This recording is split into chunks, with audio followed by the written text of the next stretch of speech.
बच्ची है। मेरे पति के हिस्से में 5 एकड़ 13 डिसमिल 7 कड़ी जमीन मिले थे। उनमें से 2 एकड़ 35 डिसमिल जमीन मेरे भैंसुर फर्जी हिब्बा बना करके मोटिसन दाखिल किए थे, जो कि उसका मोटिसन अस्वीकृत हो गया है। फिर भी अस्वीकृत होने के बावजूद उसका जो है कि उसके नाम से जमाबंदी खोल दी गई है, जो कि उसके लिए हम एडीएम साहब के यहाँ ये किए थे रद्दीकरण। स्वीकृति का कागज है कहाँ है इसमें? है सर। क्या जी, मतलब कि 31 एडीएम का ऑर्डर लगा है सर। 31 अक्टूबर को मेरा खेत जबरदस्ती वही खेत जो उन्होंने फर्जी पेपर बनवाया है जोत लिया, जो कि मैंने आवेदन लिख करके थाना में दिया, तो थाना वाला मेरा कोई रिस्पॉन्स नहीं दिया। उसके बाद फिर 11 नवंबर को उन्होंने एडीएम का ऑर्डर है, दान पे दिया। दान कौन देता है जमीन सर?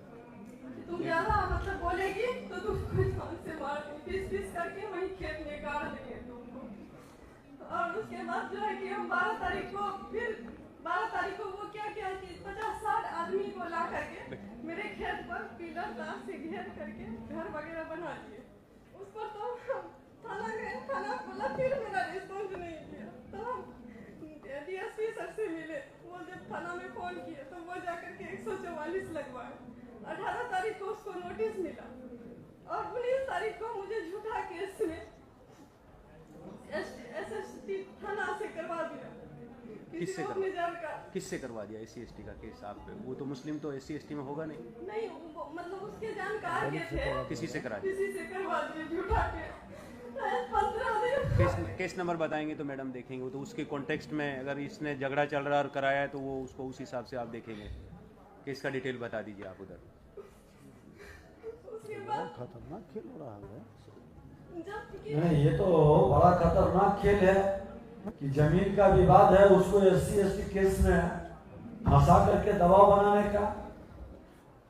इसको थोड़ा सा, वो भी विधवा महिला पे, मतलब कोई आदमी होता तो फिर भी बात मान। इस केस को देखिए तो ये क्या केस लगाया इन पर? आरोप क्या लगाया केस में? आरोप क्या लगाया केस में? मतलब आधी बोल करके कि वो आधी करते थे, हम 4 आदमी से जा करके उनके साथ मारपीट किए, गलत व्यवहार, मेरे साथ जो जेंट्स वगैरह थे उसके साथ गलत व्यवहार किए। आप क्या किए?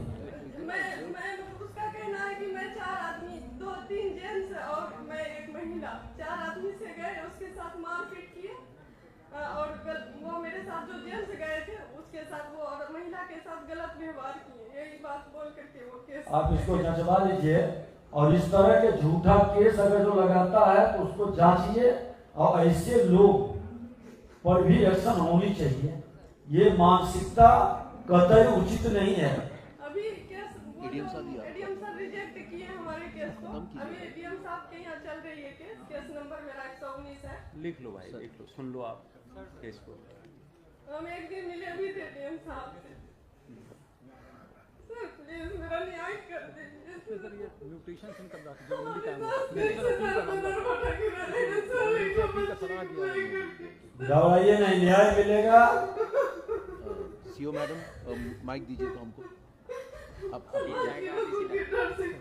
नहीं बोलते। नहीं आप रुकिए, दबंग आदमी है वो। आप रुक जाइए। क्या नाम है उसका? मोहम्मद इश्तियाक आलम उर्फ सिट्टू। आप नोट करिए, ये सब भू माफिया अगर जो है ऐसे लोग को चिन्हित किया जाएगा। ये सरकार कितनों ब्रोकरी और कितनों बड़ा पहुंच वाला होगा, ये सरकार बख्शेगी नहीं। बच्ची का भी पढ़ाई लिखाई सब बंद है, कुछ नहीं हम कर पा रहे। सारा खेत मेरा पड़ती पड़ा। इम्तियाज आलम नाम है। इश्तियाक आलम है नाम। देखिए तो देखिए इन लोगों के बारे में संगठित रिपोर्ट करवाया जाएगा। जी सर, जी सर। 18 तारीख को जब सीओज का कॉन्फ्रेंस हुआ था, मैंने इस बात के तरफ आपको सब लोग का इंगित किया था। आप देख लीजिए, सामने एक केस है एडीएम और ये आप देख लीजिए।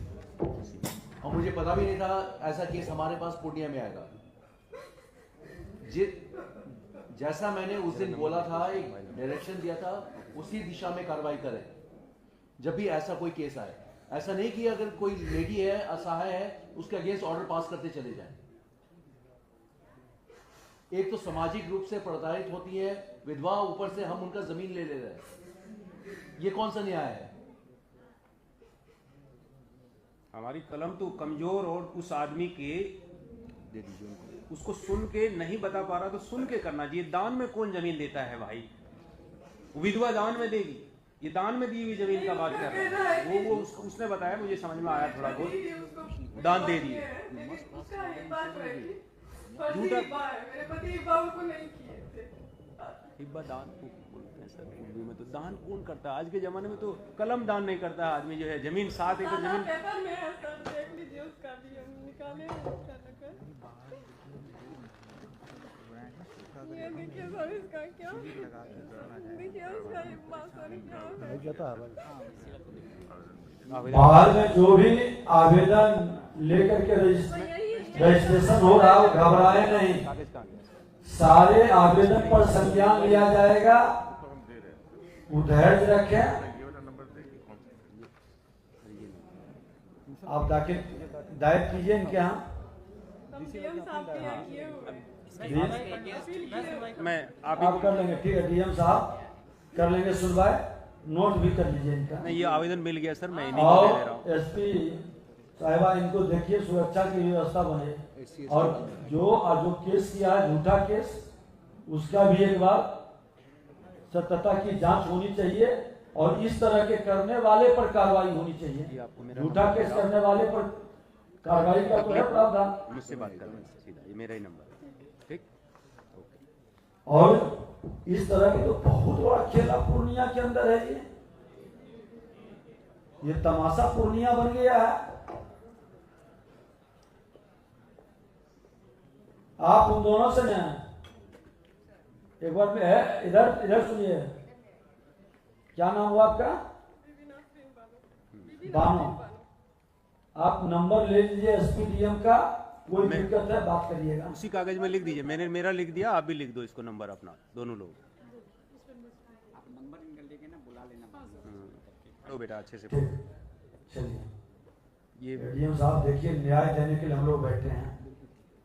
अब बताइए, कोई कलपेगा तो उसका आह का कितना असर पड़ेगा? डीएम साहब को दे देना, ये भी लगा दो उसके साथ ही बाबू। बैठे।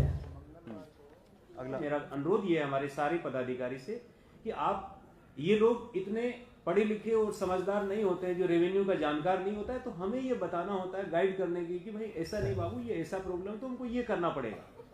म्यूटेशन या तो अपील फाइल कराते इनसे, किसी वकील साहब को करते अगर नहीं समझते हैं तो, लेकिन ये गाइडेंस नहीं मिला, और इसी दौरान बेचारी का दूसरा आदमी कब्जा भी कर लिया। हम आधा इलाज कर रहे हैं, वो अच्छा नहीं।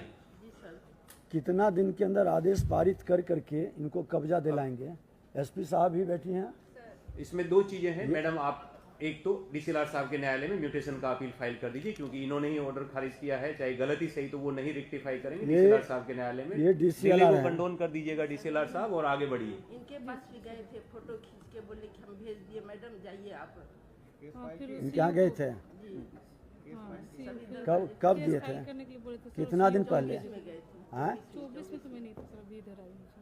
24 अच्छा में? कोई बात नहीं, देख लीजिए, अगर नहीं फाइल 25 मई में गए थे। मैडम केस फाइल किया है कि नहीं? केस फाइल करते तो आपको एक चिरकुट मिलता है, केस नंबर होता है, उसी से ये पहचानते हैं। केस नंबर ध्यान में रखें। केस भी नहीं करते हैं सर। नहीं, केस करें। डिले अगर हो गया मैडम, कंडोन कर दीजिए। होता है क्या? ठीक, डिले को कंडोन कर दीजिए, कंडोनेशन का आवेदन ले लीजिए, and then you proceed with. Gopal ji, जी सर। जिला में लॉयर होता है क्या हमारा विभाग का? नहीं, वो तो फ्री लीगल एड देता है सर। नहीं तो देखिए, जिन लोगों को नहीं जानकारी है, सभी अंचलाधिकारी, अगर जो आप निरस्त करते हैं और डीसीएलआर के यहाँ जाएंगे, तो आप उनको लीगल सलाह के लिए, जैसे डॉक्टर पूजा लिख करके देता है ना कि जांच फलाना कराइए, तो आप लिख करके जो फ्री में लीगल सलाह देता है, एक पैनल अपना उस तरह के रखवाइए। वो सर निःशुल्क तो वैसे भी बालसा से गाइड हो सके, बालसा के लोगों को। और सीओ की जिम्मेवारी है कि किसी कारण से आपको लगता है कि मेरे स्तर से नहीं है, लीगल मामला है, तो उनको आप सजेस्ट करिए। ये व्यवस्था जरूर बनाइए। आप चल जाइएगा, बताइए उनको, और आप आरओ साहब अच्छा नहीं किए। कमिश्नर साहब पढ़ रहे हैं, प्रधान सचिव पढ़ रहे हैं, हमारे सचिव और सेक्रेटरी पढ़ रहे हैं, पढ़ने लायक है ना। एकदम सर, पठनीय सर। तो आपने अपठनीय लिख करके इनको तंग और परेशान क्यों किया? इनसे एक बार कारण पूछिए, लीजिए इनसे स्पष्टीकरण। ऐसा मत करिए, फिर ताली मत बजाइए प्लीज, और इसको लाइव भी मत करवाइए। आप जाइए, धन्यवाद। जाइए आप, एक सप्ताह के अंदर DCLR इनका जो भी निर्णय है, इनका मामला जरूर है सीओ साहब, सुन तो लीजिए। इनको न्याय दिलवा कर करके DCLR आपकी जिम्मेवारी है, और SP महोदय आप दिखवाइए कि इनको पोजीशन मिले। ठीक, नेक्स्ट। सीओ आग्रह करता है उनसे कि हमारा लॉ एंड ऑर्डर मेंटेन करिए, हमारा ऑर्डर का पालन कराइए। आपके पास जो कागज है जो इन्होंने भेजा है वो उपलब्ध कराइए थाना प्रभारी, और कोई बिना लिखित आदेश के हस्तक्षेप मत करिए। सक्षम जो पदाधिकारी हैं, सीओ है, DCLR, ADM, DM या कमिश्नर हमारे इस क्षेत्र के से संबंधित, तो उनका आपके पास रिटेन में रहना चाहिए। अब बताइए कि बेवजह के एक निर्दोष आदमी के काम रोक करके के पिताजी का सदमे से मौत हो गया, कौन जिम्मेवार होगा? कौन जवाबदेही लेगा इसका? एक मिनट, थाना में इन्होंने जांच के लिए दिया, जाकर के काम ही रुकवा दिया। आप एक बार दिखवा लीजिए, अगर जो थाना प्रभारी दोषी होंगे यहाँ के SP कार्रवाई करेंगे, और इनके विरुद्ध हमारे विभाग भी लिखेगा। डायरेक्ट थाना किसी को परेशान करने की मानसिकता न बनाए। आज खनन विभाग के अंदर हमने यही व्यवस्था बनाया कि मेरा MDO या खनन इंस्पेक्टर रहेगा, तभी गाड़ी की जांच करिएगा। डायरेक्ट हस्तक्षेप जब उन्होंने रिक्वेस्ट करे तब आप करेंगे, डायरेक्ट हस्तक्षेप कर करके आप पार्टी मत बनिए, प्रभावित मत करिए। आप इनका DM साहब इस मामला को ADM साहब को भेज करके आप दिखवा कर करके एक सप्ताह के अंदर इसका रिपोर्ट हम लोग को भेजवाइए कि इन लोग को न्याय मिला कि नहीं। सर इसमें मेरा इसमें क्या और आगे से DM साहब नौजवान हैं, पूरी तहकीकात किए, क्योंकि हमारा आदेश से कोई निर्दोष, आज हम ही निर्दोष को किसी कर्मचारी को सस्पेंड कर दें, किसी पदाधिकारी पर कार्रवाई कर दें, तो ईश्वर भी हमको माफ करेगा। हमारे कलम से, हमारे निर्णय में कोई निर्दोष प्रताड़ित नहीं हो, ये ध्यान में रखना है, और गलत बचे नहीं। और देख लीजिए कि अगर जो कोई गलत ढंग से आवेदन दे देता है, हम तो बैठक में अपने सारे पदाधिकारियों के साथ कहा कि फर्जीवाड़ा गलत दस्तावेज देने वाले पर सभी FIR करो, पूरी तरह से जांच के पढ़ के। हमारे आज अच्छे पदाधिकारी की संख्या कम नहीं है, अच्छे कर्मचारी की कमी नहीं है, लेकिन कुछ लोग दबाव, प्रेशर, लोभ, भय के वातावरण को दूषित कर रहा है। ये कतई नहीं होनी चाहिए, और इस मानसिकता को हर हाल में रोकना होगा। ठीक है, आपको कर लेंगे, मिल लीजिएगा, आपसे मिल लेंगे।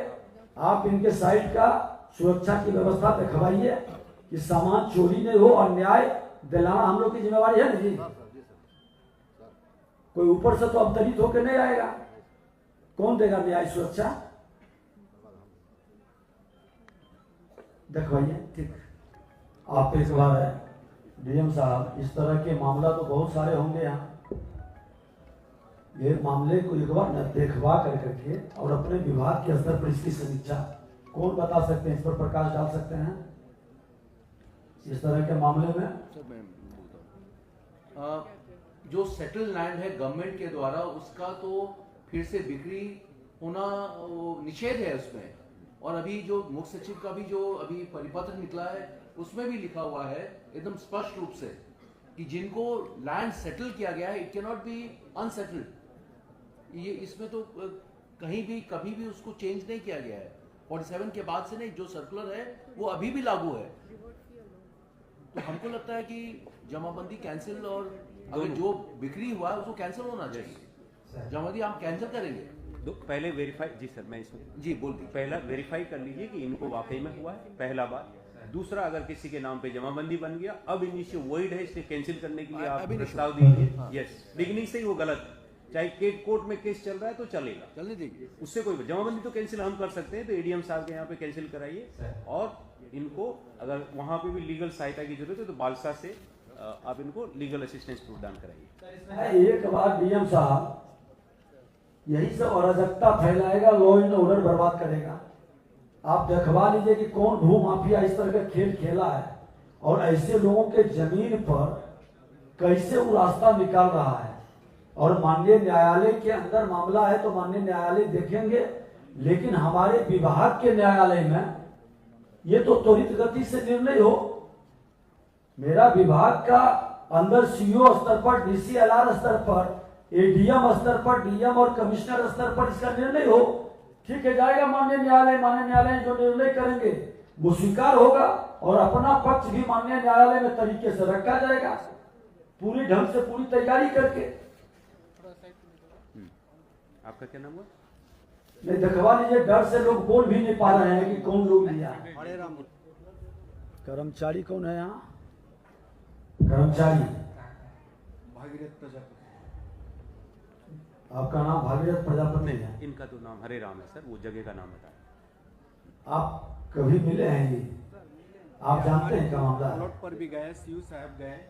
क्या है बताइए तो इनका जो है, ठीक है आपने रोका, लेकिन जब आपको ये आभास है, जब आपको ये पता है कि फर्जी बनाया, हमारा कर्मचारी और सीईओ कंफर्म है कि फर्जी बनाया है, कंफर्म है, फर्जी बनाया ये कंफर्म है ना? नहीं, हमको कभी नहीं बताया है सर। आप कंफर्म है कि फर्जी बनाया? आप अपने संबंधित पदाधिकारी से बात कर करके फर्जी बनाया है तो एफआईआर करवाइए डीएम साहब। देखिए एक चीज बता देते हैं, ठीक है मेरा कर्मचारी के पास बॉडीगार्ड नहीं होता है, सुरक्षा नहीं होती है, बेचारा कहीं न कहीं डरता भी होगा, लेकिन सरकार इतनी कमजोर नहीं है, सरकार को कोई डरा नहीं सकता है। और शासन प्रशासन में बैठा व्यक्ति न्याय के लिए ही बैठा है। हम न्याय नहीं दे सकते हैं तो फिर बैठने का औचित्य क्या है? क्या औचित्य है? जब जान रहे कि इन्होंने गलत किया, त्वरित गति से एक्शन होनी चाहिए। आप डीएम एसपी दोनों सुनिश्चित करवाइए ऐसे लोगों पर कार्रवाई का, और जो कर्मचारी मेरा इस तरह का हिम्मत जुटाता है उसको भी सुरक्षा प्रदान करने का, कि मेरा कर्मचारी हिम्मत के साथ, सीओ हिम्मत के साथ काम कर सके। और जाइए, आपको डराता धमकाता है, धमकी दिया वो नंबर थाना में और एसपी को लिख करके दीजिए आवेदन। उसके ऊपर क्या किया माफिया ने हम पर और हमारे संबंधी लोगों के ऊपर एक SC/ST महिला के द्वारा केस करवा दिया, झूठा केस SC/ST महिला के द्वारा। उस केस में हमको बहुत परेशान किया। थाना से बार दिन हो या रात। कौन थाना था? केहट थाना मधुबनी। वहां से जाता था हम लोगों को गिरफ्तार करने के लिए, यहाँ तक कि कुर्की जब्ती का आदेश तक टांग दिया गया।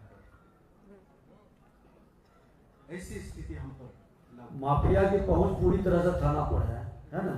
आप सभी देखवा लीजिए, नोट कर लीजिए और अलग से लिख करके दे दीजिए। इनकी घर मकान बेच के क्यों भागेगा, इनकी सुरक्षा की व्यवस्था बने।